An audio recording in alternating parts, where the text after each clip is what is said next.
is if you make a few hit records here and there, that's going to buy you a certain amount of time in the industry of people coming back and other people wanting you to do their project. Because in pop music, it's definitely hit records are what talk. Because people aren't exactly sure what makes a hit record. They don't know for sure. So whoever was involved in that hit record, they're going to kind of gravitate toward that person.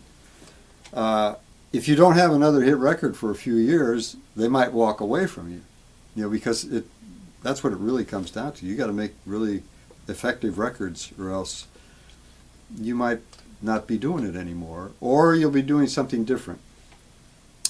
Because there's also the audiophile area of the business.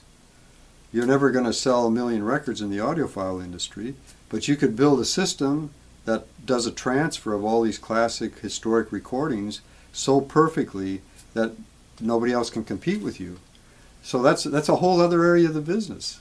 It's just trying to get a faithful reproduction on, say, vinyl or even on a CD of some of these historic recordings, classical, jazz, even pop, doesn't matter what it is. So there's a lot of things about this. There's the tools you're working with. Sometimes those are a limitation of the engineer. You have to have good equipment around you, and you have to have the tools that help you manipulate the sound and take it where you want to take it. So, we find ourselves from various times in our careers thinking, well, gee, it would be better, there's really something that I can't get out of this recording that I'd like to get out of the recording. And you kind of have a hunch of what it would be. And then somebody will develop a piece of equipment and you go, wow, I think this thing could do it. You have to experiment. You have to keep trying out different equipment, comparing it to what you have, see if it does a better job than what you have.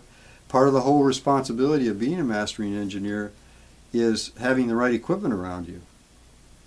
Because without that, that's a big piece of the chain that's broken. You've got to have, it's like that old adage, it's only as strong as the weakest link. So you've got to cover all the bases. So it's part of your responsibility not just to know how to manipulate the sound, but also have great quality and have the tools that help you to take it wherever you want to go.